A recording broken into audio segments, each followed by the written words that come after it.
We're back. Libertarian Congressman Ron Paul of Texas has spent decades espousing his views, and once again, he'll do so on the national stage. This morning, today, he announced he's running for president for the third time. He joins us now from New Hampshire. Welcome, Congressman.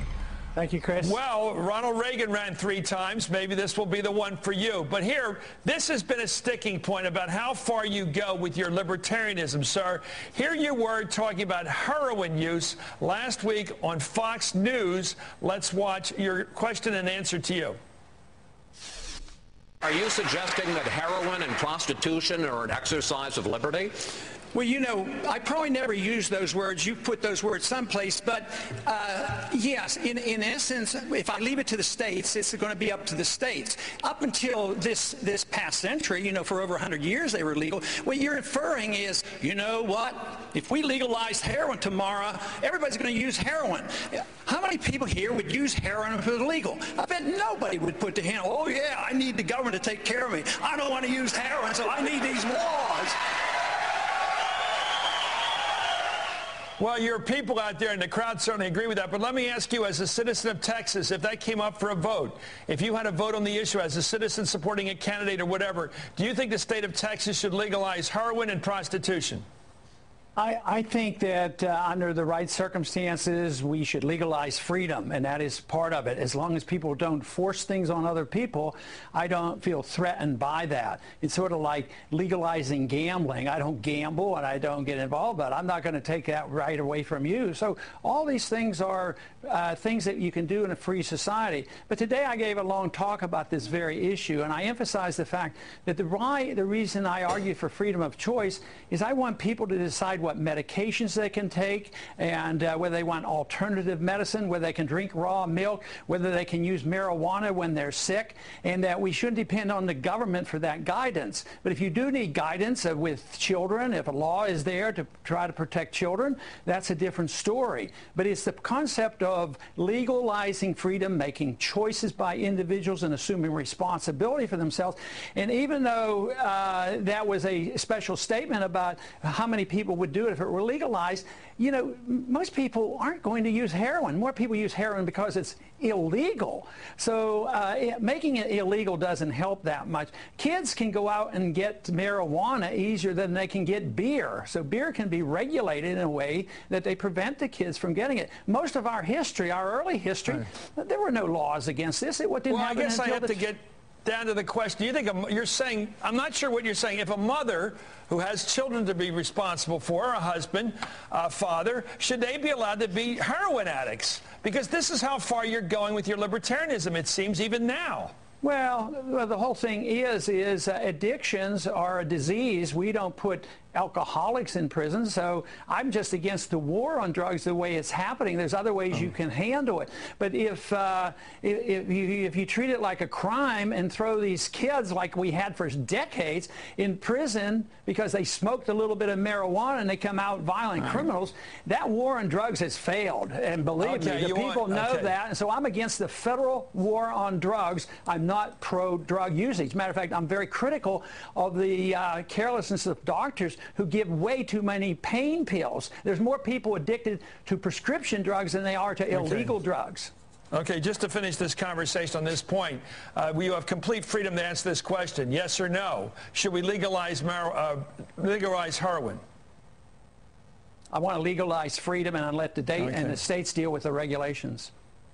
Let me ask you about how far you would go in terms of the Constitution, because I understand libertarianism. Most of us as young people were very much enraptured with it as kids, in our teens, I think. Hillary Clinton was a go-worker. Well, I'll tell you, because the idea of total freedom doesn't seem to work. Let me ask you, the 64 Civil Rights Bill. The 64 Civil Rights Bill, do you think an employer, a guy who runs a shop down in Texas or anywhere, has the right to say, if you're black, you don't come in my store? Well, that was the libertarian right before 64. 64? Was it the better society? I believe that property rights should be protected. Your right to be on TV is protected by property rights because somebody owns that station. I can't walk into your station. So right of freedom of speech is protected by property. The right of your church is protected by property. So people should honor and protect it. This gimmick, Chris, it's off the wall when you say, I'm for property rights and states' rights, therefore I'm a racist. I mean, that's just outlandish. Because wait, Chris. People who have, let's say that law was there and you could do that. Who's going to do it? What idiot? Everybody was in the South. What idiot would do it? I saw the white-only signs driving through the South in college. Of course they did it. You remember them doing it. Yeah, but I also know that the Jim Crow laws were illegal and we got rid of them under that same law, and that's all right, good. Well, you would have voted against that law. Pardon me? You would have voted against that law. You wouldn't have voted for the 64 Civil Rights Bill. I wouldn't vote against getting rid of the Jim Crow laws. But you would have voted for the... Oh, come on. Honestly, Congressman, you were not for the 64 Civil Rights Bill. Because of the property rights element, not because he got rid of the Jim Crow law. The guy who owns a bar says no blacks allowed, and you say that's fine. No, Chris, you're demagoguing it now. No, you know I'm asking that a question. What is the answer? What's your answer? You know, segregation was created by government laws. Slavery was created by government laws. Segregation, let me go. The segregation in the military by government laws. So what we want to do as libertarians is repeal all those laws and honor and respect people with freedom of choice. But for you to imply that a property rights person is endorsing that stuff, you don't understand that there would be zero signs up today saying something like that, and if they did, they would be an idiot and they would be out of business. So I think you're just getting overboard in order to try to turn it around and try to accuse somebody being a racist. I'm not calling anybody racist. I'm saying the laws are racist. That's what you're implying. Let me ask you this. I once knew a laundromat when I was at the Peace Corps training in Louisiana, in Baker, Louisiana. A laundromat had to sign on in glaze, whites only on the laundromat, just to use the laundromat machines. This was a local shop saying no blacks allowed. You say that should be legal.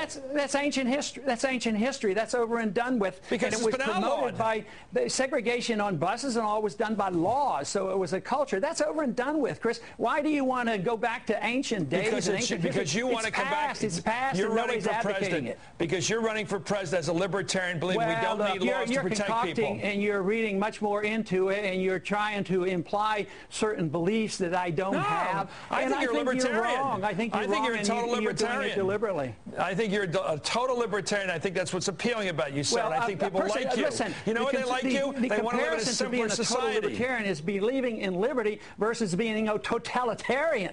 So if you want the opposite, just look around. That's what we have. We have a totalitarian world. That's what most of history's been about. Totalitarianism, dictatorship. We've only had a small taste of freedom of choice and the principle of private property and contract rights, and we're blowing it. So this whole thing that we're going to give up on that. What we're doing is trying to emphasize that something good and wonderful comes from freedom and freedom of choice, and that we should not say this, that liberty is disgusting, as you implied, and totalitarian should be the way we run our country.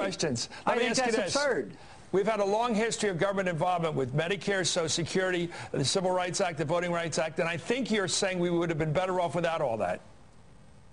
I think we'd be better off if we had freedom and not government control of our lives, our personal lives, and our and policing the world and running the economy. Well, because that part we're facing. Hey, Chris, let me finish. We're facing a calamity because of that. We have a financial crisis. We have a crisis in the foreign policy. We're losing thousands of people. Hundreds of thousands are coming back sick because of our foreign policy. And we're at a point where we cannot sustain this, and we're on the verge of runaway inflation because there's too much acceptance of big government. That is the problem. No matter how noble you try to make it, your good intentions will not compensate for the mistakes that people make that want to run our lives and run the economy and reject the principle of private property and making up our own decisions for ourselves.